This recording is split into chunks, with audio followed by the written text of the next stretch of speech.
Thank you for joining us for this evening's lecture, which is part of the Carol J. Worrell annual lecture series on literature. My name is David Carl. I am currently serving as the Associate Dean for Graduate Programs here at St. John's, and it is my pleasure to introduce Dr. Esperanza Ramirez-Christensen. Dr. Ramirez-Christensen is Professor Emerita of Japanese Literature at the University of Michigan in Ann Arbor.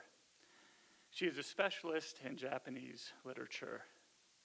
She majored in English and Comparative Literature at the University of the Philippines, then undertook Japanese language and literature training at Waseda University in Tokyo, the University of California, Berkeley, and Harvard University. Dr. Ramirez-Christensen is a leading scholar in Western research on the linked poetry form Renga, a collective performance by groups of poets during both public and private occasions. Her books include Heart's Flower, The Life and Poetry of Shinkei, which shows how to read 100-verse Renga composed by samurai warriors and priests from the 15th century. Emptiness and Temporality, Buddhism and Medieval Japanese Poetics, which examines Western postmodern literary theory and its affinity to Japanese premodern aesthetics. And Murmured Conversations, a treatise on poetry and Buddhism by poet-monk Shinkei, which won the U.S.-Japan Friendship Commission Prize on Translation. This work encapsulates Dr. Ramirez-Christensen's engagement with the character of the spirituality that long informed traditional practices in Japan and inspired her decision to dedicate herself to classical Japanese studies early in her academic career. After teaching at Copenhagen University's East Asiatic Institute and completing her PhD from Harvard, she taught at Smith College and later at the University of Michigan, retiring from there in 2014. Since then, she has published a translation with commentary on three 36-verse Haikai Renga sequences by Basho and his disciples, an article on the use of the tale of Genji in Renga poetry, a memoir essay, Japanese Literature as Refuge, about how she first came to study in Japan, and co-authored a children's book, My First Book of Haiku, a picture, a poem, and a dream. Please join me in welcoming Dr. Esperanza Ramirez-Christensen to her first visit at St. John's College and also to Santa Fe.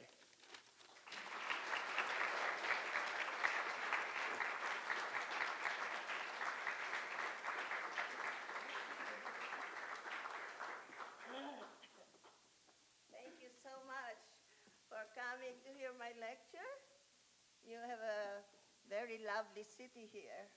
I became engaged with it as soon as I saw it. It has a particular cool and spiritual atmosphere, which I love. So thank you for inviting me. Oh, I see. Okay. You can't hear me too well. I better start on my real lecture. So I hope you have the text that we are going to be engaged with tonight, and that is the Minase Sangin Hyakuin, 100 verses by 3 poets in Minase. Minase being a place name in what is now Osaka, if you know the geography of Japan a bit. It was the site of the mausoleum, or first the palace of Emperor Go-Toba from the 13th century, around 1200s, you know. He was a major poet himself of waka, the 5-line classical poem. And also, he was an emperor who encouraged the development of Renga in that early time, early medieval period. So that is why these 3 poets wanted to compose and dedicate a 100-verse sequence to this particular emperor. And you will see how they did it, how they made reference to him at the very beginning of the sequence. Now, the linked verse recommends itself to our attention by its uniqueness among world literatures in at least two ways. First, it was produced by a group rather than an individual poet, and it was composed extemporaneously. This was during a session that would last several hours, at least 6 hours. But when it was, the participants were more serious poets than that, then it might last 12 hours. So you had to be a very dedicated performer to do that, but some of them indeed were. In other words, this is not a poem composed in solitude in a poet's study. Now, for Japan, this way of doing poetry was not as strange as it might seem to us now. Poetry was an essential part of a courtly education for both men and women because it was frequently performed in public during official events like the emperor's accession to the throne, the New Year's purification rituals, and other ceremonies marking the annual calendar. In social life, to celebrate someone's coming of age, birthday, promotion in rank, or even just to greet friends during the change of seasons, it was expected that the greeting would be accompanied by a poem, usually hanging from, say, a branch of cherry blossoms if it was spring. And any poem once delivered necessitated a prompt reply in kind. Ignoring that reply, not making a reply, would put one outside the pale of civil society. So everyone had to be trained, educated to compose poetry. And we're talking about the waka, which is the 5-line poem with syllabic count 5, 7, 5, 7, 7. Those of you who know haiku will understand at once that the upper part, the first 3 lines, is a haiku. But this was a 5-line poem, so it's a bit different. Now, in short, poetry was a medium of interpersonal communication already from near the beginnings of Japanese history, and it became even more entrenched during the 4 centuries of the Heian period. And that's from 1800s to 1200. This was the period preceding the medieval period where Renga became popular. So the Heian period was the age that produced the first flowering. As you probably know, those who have studied Japan a bit, the first flowering of Japanese literature. And much of it was in the form of poem tales. That's to say, poems. The manuscript would be of poems, but these poems were always presented with a context. It says, composed when the cherry tree that he had planted when he was alive, was blooming again, but he had already passed away. So this was composed by his friend or something. So there was always a story around the poem. The poems were not given just so, without a context. So context plus poem is the typical structure of the Japanese narrative during the Heian period. And these genres were called utamonogatari, poem tales, or in the case of journals, many court ladies, wrote their autobiography. And those autobiographies were peppered with, what else? Poems. So they're very readable, actually. Of course, I was teaching them in my classes wherever. And what happens is that these were called poetic diaries, utaniki, in which the prose narration of the story was regularly interrupted by the poem exchanges between the characters.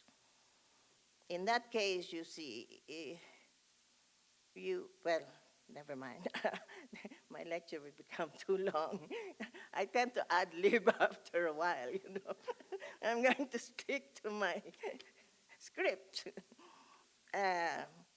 So as you probably have heard, the tale of Genji, right, which was written by the court lady Murasaki Shikibu in the first decade of the 11th century, is the greatest of these utamonogatari, of these poem tales.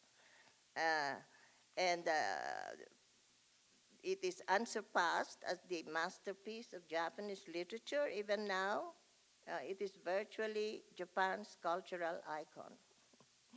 Its reputation will be permanent in the masterworks of Japanese literature. Even someone as late as writing as late as Kawabata Yasunari, who was the first Nobel Prize winner that Japan had, made frequent allusions to to the tale of Genji, you know. And he wasn't the only modern author who made allusions to the tale of Genji. And of course, there are modern films of the tale of Genji. Every generation has to produce their own film from the tale of Genji. That's how present in the cultural memory, you know, the tale of Genji is. I actually wrote a study of the poems in the tale of Genji, but never mind. This work in 54 chapters contains hundreds of poems spoken or written by the characters as they interacted with each other in their daily lives, both privately as in love affairs or in public events like festivals. What is more, the best poems in each reign, were collected in 21 imperial anthologies from 905 to 1450, or no, 1433, under the sponsorship of reigning emperors. And each of those 21 anthologies contained thousands of poems. So you can imagine how long this heritage was, how long this traditional, poem, the waka, 5 lines, And they were, all these poems were classified in the anthologies. They were not classified according to author. Does that mean the authors were not important? Of course they were important. Some of the poem tales were actually about the authors of poems. So they were important. But nevertheless, their poems had to be arranged under themes. Okay? So these themes were the same throughout the centuries. And until finally, you could say what kind of sentiments, what kind of words, what kind of ideas belong to each of these themes. All right? So that's important for the rise of Renga as a collective form of poetry. You can almost predict what I will say about it, right? So at the height of its popularity in the medieval period is from 1200 to 1600. I should mention first that the Renga verse can be seen as the separation of a waka, the 5-line verse, between the upper 3 verses, the upper 3 lines and the lower 2 lines. When the upper 3 lines were spoken by one poet, and the lower 2 lines were composed by another poet in response to the first 3 lines. That's how Renga came about. Or the opposite even happened. Someone would come up with 2 lines, and someone will cap it up with the upper verse, the upper 3 lines. That happened too. But in time, this very playful poetic games multiplied into, in the end, 100 verses, with several people participating from just 2, in which case we have a duet, 3, we have trio, a quartet, a quintet, just like music, right? And as many as 20. I must tell you that the shoguns sponsored, at the height of the Renga craze in Japan, the shoguns were sponsoring 20,000 verse sequences. I mean, what?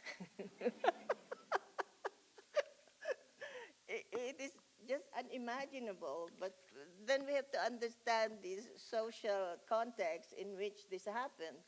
The shogun needed close evidence of solidarity among the people he was governing, right?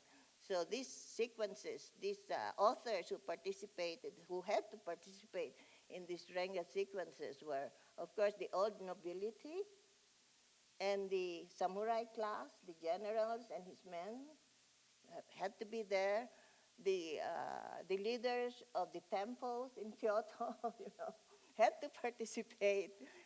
Uh, and well, that was it.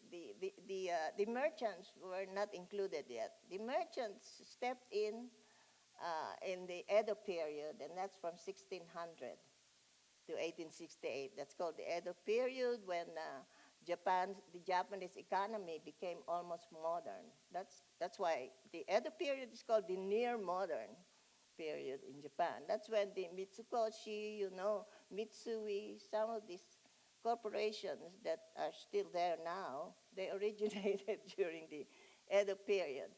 And the Renga sequence that they were composing then were not this serious, very refined, courtly language Renga, but it was the comic Renga. It was the almost Dadaist kind of Renga. It's called haikai. It had no rules. And the rule was that you do it as fast as you can and acquire a reputation for speed, Uh, and some of them were pretty irreverent, like, I just want you to laugh, so I'll say one couplet. Niga niga chikumo okashi karikeri. That means bitter it was, but somehow funny. And what was the response? Someone responded, Waga oya no shinu toki ni mo e o kokite. And while my father lay dying, even when my father lay dying, I went on farting. That was the kind of irreverence that you would sometimes encounter, in the Edo period. In fact, Basho, whom you know because of his haiku, he started out as that kind of poet, a comic poet. But then when he encountered the writings of Shinkei and this Muromachi period Renga, he just couldn't continue just making his art an instrument of amusement and laughter. There is a time when you become serious about what you are spending your days with. And that is when he entered the serious phase of his career. Oh, okay. Oh, where were we?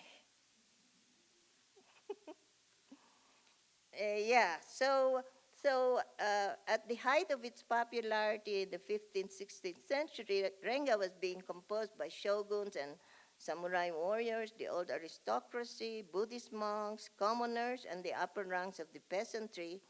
It's true, I had forgotten that in the provinces, the upper ranks of the peasantry were also composing Renga as a means of encouraging the solidarity in the village.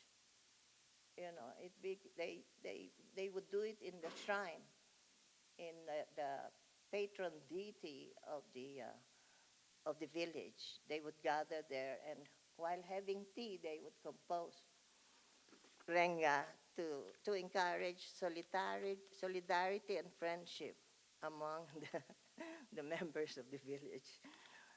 So that is what happened. So it was a time, when constant warfare. We must not forget that there were many wars in the medieval period of Japan, and there are also frequent natural disasters. Well, maybe not unlike our own era, but we are not composing Renga. We might still, though. So this violent and disorderly age generated, paradoxically enough, some of the purest manifestations of the Japanese spirit, the no drama, suibokuga, or the black ink wash painting, the arts of ikebana, flower arrangement, the rock garden, tea ceremony, temple architecture like the Kinkakuji, the temple of the Golden Pavilion, which was produced by the shogun Yoshimitsu, and the Ginkakuji, the temple of the Silver Pavilion, which was constructed by the shogun Shikaga Yoshimasa. Yoshimasa, he was the most notorious among the shoguns because he was so engaged in art, in the aesthetic and in poetry that he started neglecting his duties. But at least, his legacy remained in these artistic products, right? So that is probably worth his neglect of political obligations. So, but what was the process of producing Renga like? Well, a group of two, I have said this already. Now, each verse was required to connect to the one immediately preceding it, but not directly to the rest. Formally speaking, the Renga is a long poem of collective authorship.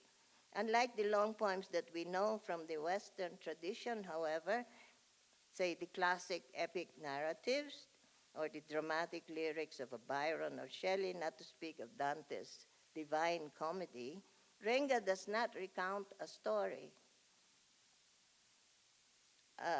It does not expound an idea, nor does it delve into the character, the specific individual character of some hero. It has no integral unifying topic. It has no integral unifying topic. We may note that in the course of a single 100-verse session, the poets are composing on a number of fixed topics. And these would be the four seasons, love, travel, laments, humanity, Buddhism, and Shinto, which is the native religion before the arrival of Buddhism. So these are the topics that had become distilled through the preceding centuries of the Heian period as the sum of human poetic experience. The sum of human poetic experience. Well, if they say so, we will see, right? In this sense, I guess you might say that any 100-verse sequence may be looked on as a miniature poetic anthology. It's like this imperial anthology, thousands of poems, right? This Renga is just 100, but it encompasses everything in the imperial anthology, in a sense. So, but that is one way of describing what Renga is about, but the topic or the content of the verses is not the essential point in Renga. The point, rather, is the continuous generation of relation between contiguous verses. The continuous generation of relation between contiguous verses. It is the unique experience of how each verse echoes the preceding verse, while silently and subtly transforming it through poetic association. For the audience, it is this experience of reading the empty space that marks the link from one verse to the next. That is the point. So, reading Renga and appreciating it means to read the empty space, which is a paradoxical statement, yeah.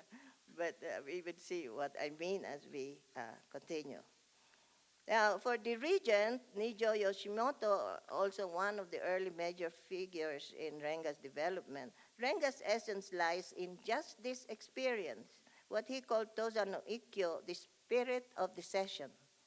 That is to say, the peculiar pleasure felt by a group of people gathered at a particular time and place from the constantly shifting scenery and feeling evoked by the verses as the sequence progresses.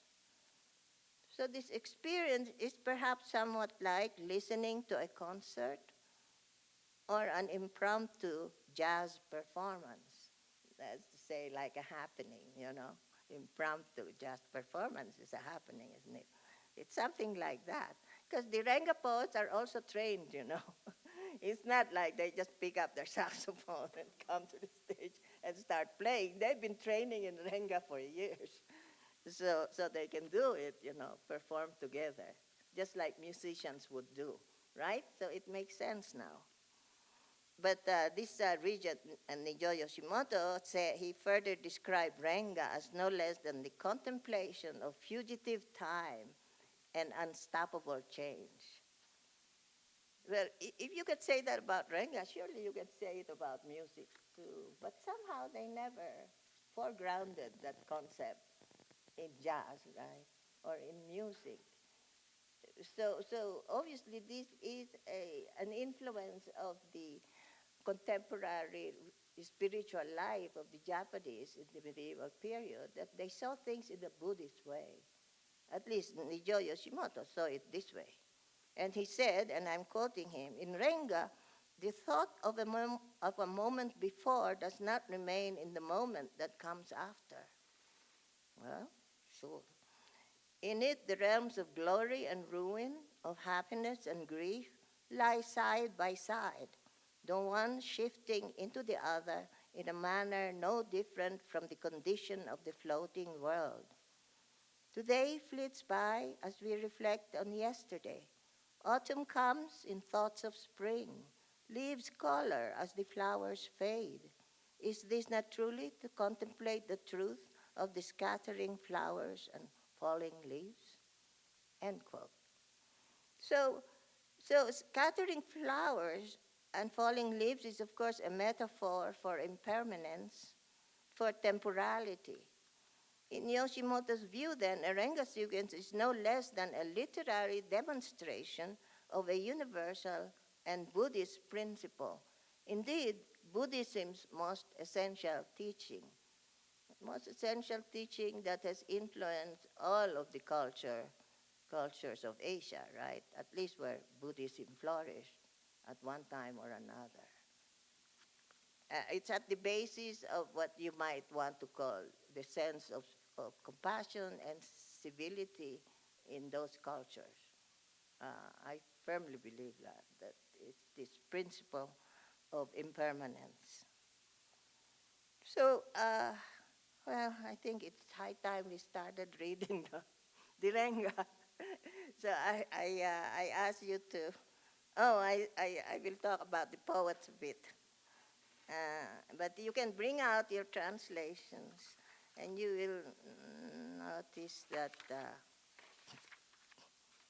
this is the Minase Sangin Hyakuin, the 100-verse sequence by 3 poets at Minase, composed in 1488, first month, so it's New Year's month, 22nd day. And the poets are 3, Sogi, Shohaku, and Socho in that order. And later, I don't cite the full name. I just say Gi, Haku, and Cho. So that stands, the kind of acronym stands for. That is how they do it in the original manuscript. So I'm just following suit. You have the Romanized Japanese on the left, but this is how the manuscript would look like. This is a collection of Renga by Sogi. I mean, from his own personal collection. And he obviously didn't have much paper. He didn't leave much space between the verses. Paper was quite valuable in those days, So that's just an example of how it would look. But sometimes they used, depending on how formal the occasion was, the calligrapher would choose a paper that is thicker and that would have a blue and cream pigment, dye on the top part. And there would be underpainting of miscanthus leaves, And it is over that kind of artistic background that they would write down, of course, in ink wash with the wet brush, these poems. So Sogi, he was just the most popular, the most famous poet of his time. Why was he so famous? Because he was so indefatigable. He was a traveling poet. He went from Kyoto to all the way up north to Shirakawa, visiting with daimyos, territorial lords from different feudal territories. What would he do there? He would lead Renga sequences, Renga performances with the samurai in that territory. In other words, he was teaching them Renga as a famous poet from the capital. The reason Renga became so popular is paradoxically because of the wars. The poets, monks, many people had to get out of the capital to save their lives. So they ended up in the provinces, in the sheltering with the samurai daimyo. And in the process teaching them Renga. Never mind. Yes. So Sogi was at this time 68 already. But he was at the peak of his poetic career. He had been serving at the end. He became a Renga master to the young shogun, Ashikaga Yoshihisa. By 1488, he had been teaching the shogun for 13 years, Renga, So he was really, had a prestigious position. Now, Sogi's favorite disciple was Shohaku. Shohaku was 46 this year. Shohaku was of noble birth. He was a son and brother of ranking ministers at the court, at the aristocratic court, not the samurai court. It wasn't the court. However, early on, he turned his back on a householder's life, and he wasn't going to follow the careers of his brother and his father. For some reason, he turned his back on the world and studied poetry instead. And that's how he became Sogi's disciple. He's been Sogi's disciple for many years at this point, and he had already acquired his own reputation as a Renga master. The third poet, Socho, was equally adept at Renga, also a disciple of Sogi. But he was the son of a blacksmith who entered the service of the daimyo of Shizuoka Prefecture, modern Shizuoka Prefecture. So he entered the service of a samurai daimyo in the capacity of poetry master. So he was also a very popular poet. So you have in this Renga sequence is the most famous Renga sequence from the Muromachi period. Why? Because it showcases the shapeliness of the Renga aesthetics.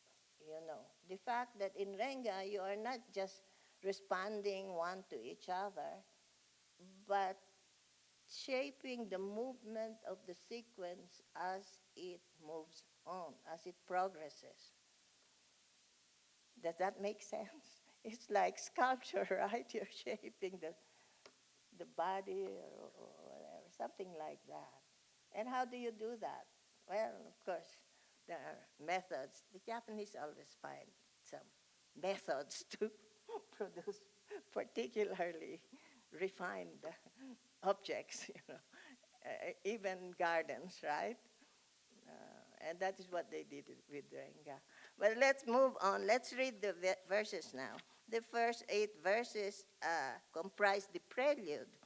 And what I will do is I will read the first 8 verses and you follow. I will read each verse twice because, that's how they read it during the session. The calligrapher had to intone it twice so that the next poet would be thinking in his mind how to respond to the verse that's being intoned. He has only at most 7 minutes, usually just 3 minutes. So he had to listen to it and produce the appropriate verse in a very short period of time. That's why, they had to be very disciplined and practice every day. Even when they're alone, they can compose a solo 100-verse sequence on their own. It's called solo Renga. That is how they prepared for performance Renga. All right. While snows remain, the foothills are veiled in haze at evening, thus Sogi. Distantly, the water glides past a village tinged with plum flowers. While snows remain, the foothills are veiled in haze at evening. Distantly, the water glides past the village tinged with plum flowers. A cluster of willows waving in the river breeze, spring is apparent. Distantly, the water glides past the village tinged with plum flowers. Sound of a boat pole dipping, distinct in the paling dawn. Still, through the coursing night mists, does the moon linger? Sound of a boat pole dipping, distinct in the paling dawn. Over fields covered with frost, autumn has drawn to a close. Mutely before the crying insects, grasses wither. Over fields covered with frost, autumn has drawn to a close. When I came to call, beyond the hedge, the path lay bare. Any impressions? Yes. It's like wandering in the garden. It's the experience. It's like meditation, contemplation, quiet. It's serene. That's how it starts. It always has to start on a high, lofty note, quiet, not emotional. No, no, no. It has to be objective scenery. The important thing, of course, is the first verse, which is called the hokku. It means the starting verse. And hokku became known as haiku in the modern period. And that's the name that you know, haiku. But this original haiku is that it was the beginning verse of a longer sequence. So the haiku, it was considered the most important. Why? It sets the tone for everything else that follows. It might be 100 verses, but it has to start from somewhere. And the beginning will govern everything else until the end, right? Think of it. That's how it is, right? The beginning, because the beginning will influence the second verse.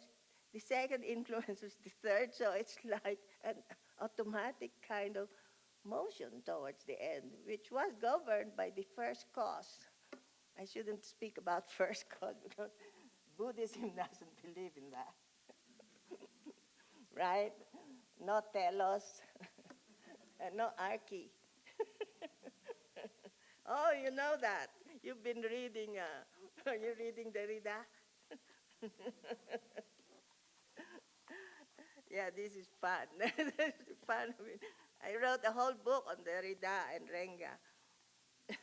Well, not the whole book, just one chapter.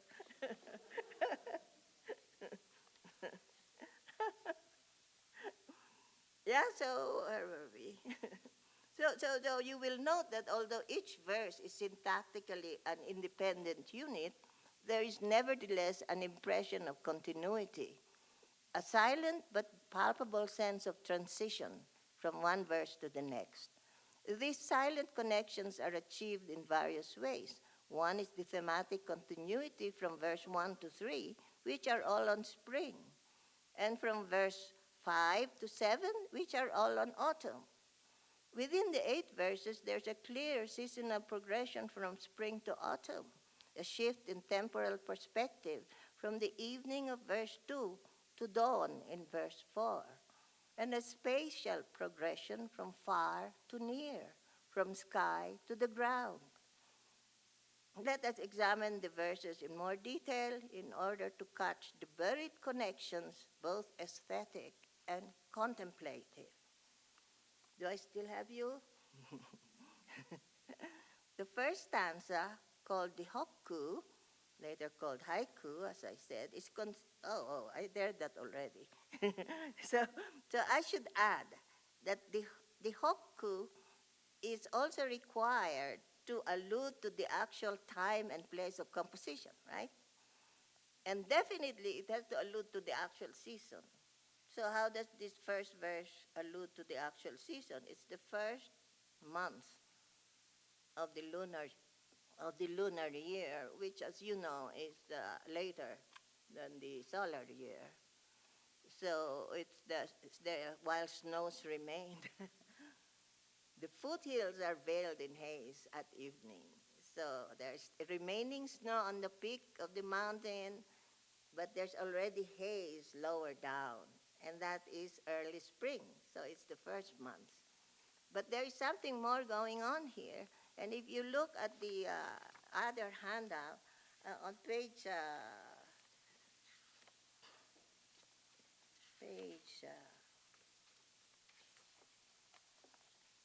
5 of the other handout, which shows the thematic progression of the whole sequence, you know. But on verse 5, I have the poems that are being alluded to in some of the verses here. There is an allusion now in verses 1 to 2 to a poem by exactly that retired emperor whose mausoleum, you know, they were composing at, and who contributed to the development of Renga early on, and to whom this 100 verse sequence is dedicated. So they are actually alluding to this poem. You read it? I gaze out and see the foothills veiled in haze along Minase River. So this is when the Emperor Gotoba was visiting his detached palace along Minase River. And he says, this poem, how could I think the evening most moving in autumn alone? So if you've read some waka, you know that the the evening is most moving in, not spring, no. It is most moving in autumn. I don't know if you agree, but in Japanese poetic tradition, no. It's not spring, it's not summer, it's not winter. You know, dusk is most moving in autumn. So I guess we just have to figure that out ourselves. But there was a court lady called Sei Shonagon who wrote the Pillow Book of Sei Shonagon. She said, in spring it is, no, in spring it is the dawn. In spring it is the dawn, you know. What else was that? And at dusk, in autumn, it is the dusk, you know, when pink and purple clouds streak across the sky, and suddenly you have a flight of crows, you know, flying in twos or threes across the sky, and slowly the sky dims, and my goodness, your heart is so moved by this scene. And everyone seemed to believe that that is true, you know, that's how it should be. So since then, dusk has ever been most moving in the autumn season. Soon now, you will have to look at the dusk. I love dusk too. There is a stillness at dusk which never fails to move me. Every twig, every leaf on the tree is suddenly still. It is very strange. Why does that happen at dusk? And of course you will say, of course that happens not only in the autumn, in all the seasons practically. I don't know, maybe not in winter. It's hard to see in winter, that phenomenon. In summer, yeah, it does happen. But for some reason, the dusk is most moving. Um, so you will see then that poets are trying to convey a sense of their personal connection to a poem that is so 2 centuries old, Just because this man encouraged the development of Renga in his time, they feel kind of grateful to him, right? So they composed this. I have a feeling, though, I have a hunch that Sogi was grateful or was anticipating that he was going to be appointed as Renga master, as a kind of poet laureate of Renga. In 3 months, the shogun that he was teaching Renga to was going to appoint Sogi as Renga master in Kyoto, and that the prestige of that title is such that, he was like a poet laureate. Yeah, so maybe they were anticipating it already, and that's why they were already saying their gratitude to this emperor. So then, let's move on. Yes, we're not going to go very far in this 100-verse sequence that I even translated the complete manuscript of. But I'm happy that you have the complete manuscript. I will add that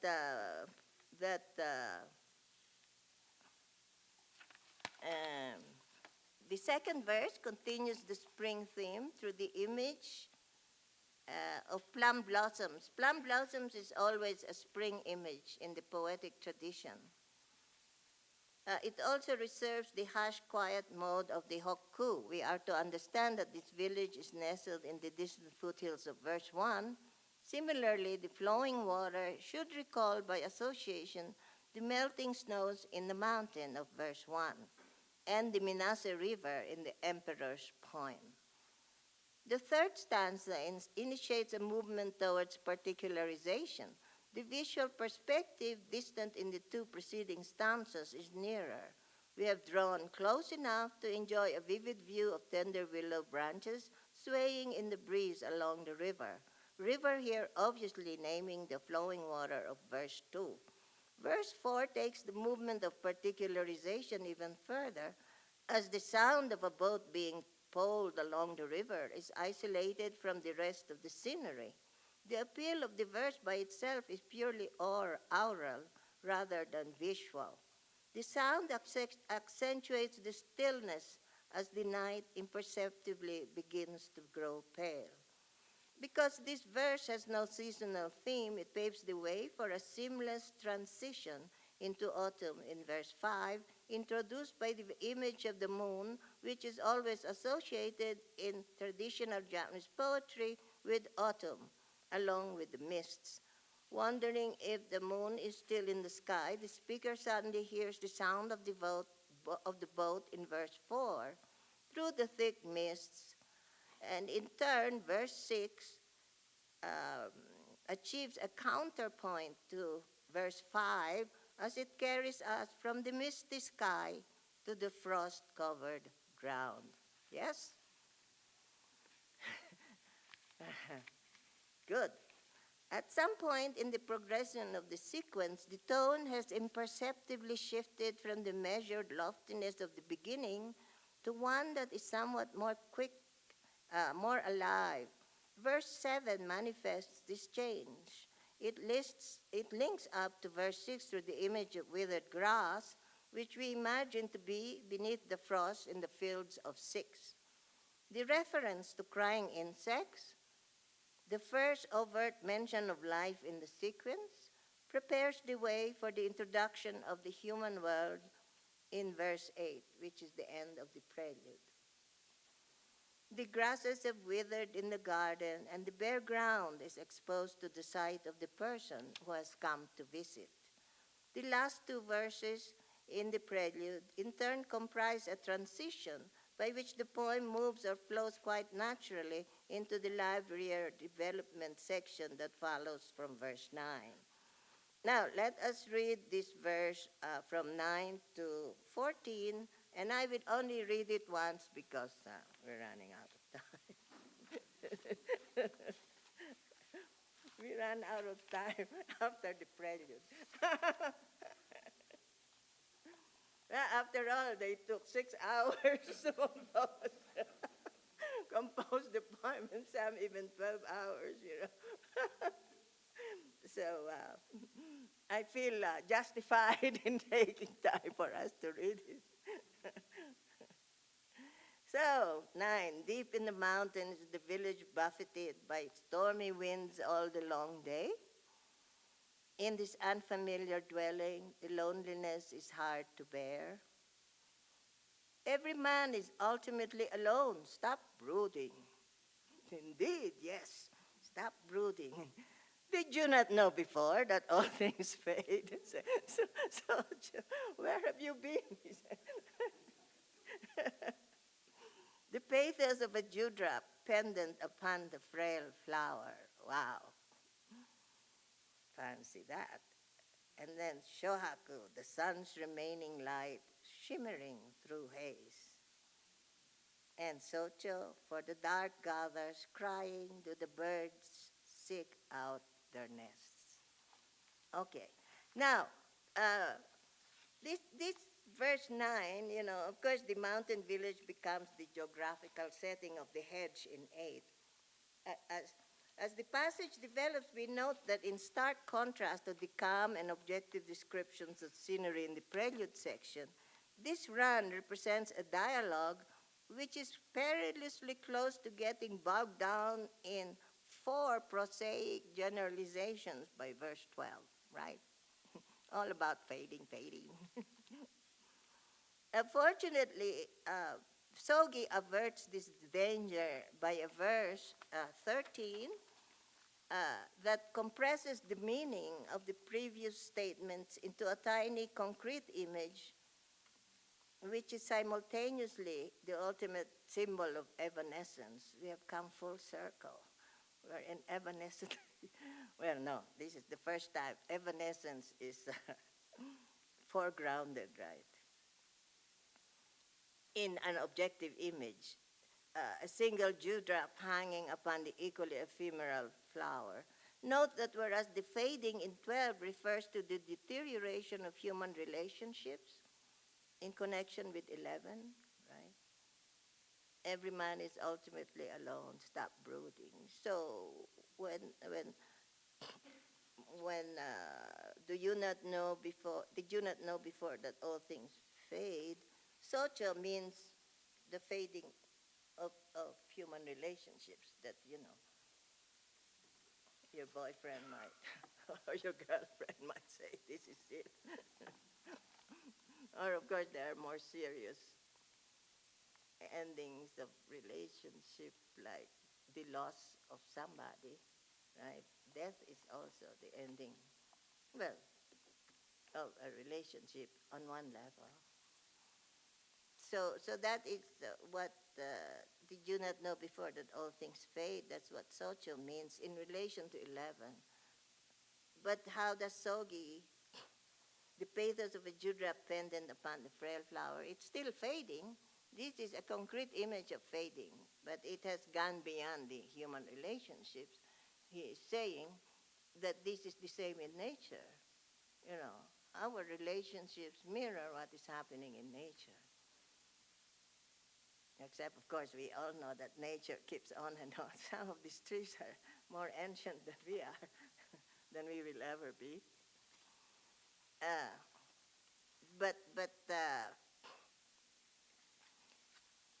So this shift in the referent of fading, is another display of Sogi's skill in executing a sharp turn in the sequence, both aesthetically and content-wise.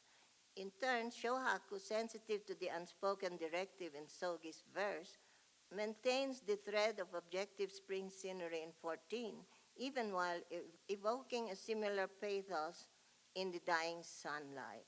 We should note also the marvelous aesthetic juxtaposition here between the tiny focused image of 13 and the sudden widening of perspective in 14. What we get is a quick succession of images, the brief glimmer of a dewdrop, followed by a vision of shimmering haze. Such a cinematic, montage-like effect is characteristic of Renga, whose poetry is not in the verses as such, but in the mute but eloquent spaces between them, which are also the spark that ignites between them. Make sense? That's what I mean in the title, by space and word and silence, right? That's what I want to point out in this lecture, that Renga is not adding 1 + 1 = 2. It is rather reading the space between one verse and the next one, because that is where the poets are speaking to each other. It shows you how serious the poet is in linking up to his friend, who did the upper verse. Actually, even if you're not a friend of the other poet, we have it on in Socho's writing about linking, that linking verses with someone, even someone whom you're meeting for the first time, is so, how do you say, it brings you closer to the person. So sometimes you even feel that he is your cousin. He says, that's what Socho said. So, wow, that's really something. It's because, this verse was composed by the other person, and you know that you have to come up with something intelligent, which shows that you have analyzed his words, right? His words are important to you. You have examined it minutely, and you are going to enter it, one way or another. Not like while my father lay dying, right? That is to disperse the significance of the previous verse in laughter. And from laughter, how can you go further? That is the end of it. Once you have burst out in laughter, what more is there to say at that point? So you have to be serious about this thing. In any case, especially if you're dealing with samurai, you better take them seriously. Or else, So, well, I was going to continue with some generalizations. But I think at this point we should end, and we should have, after some refreshments, some well-deserved refreshments for me and for you, we can ask questions and talk informally, right? You want to do that? Okay, let's do it.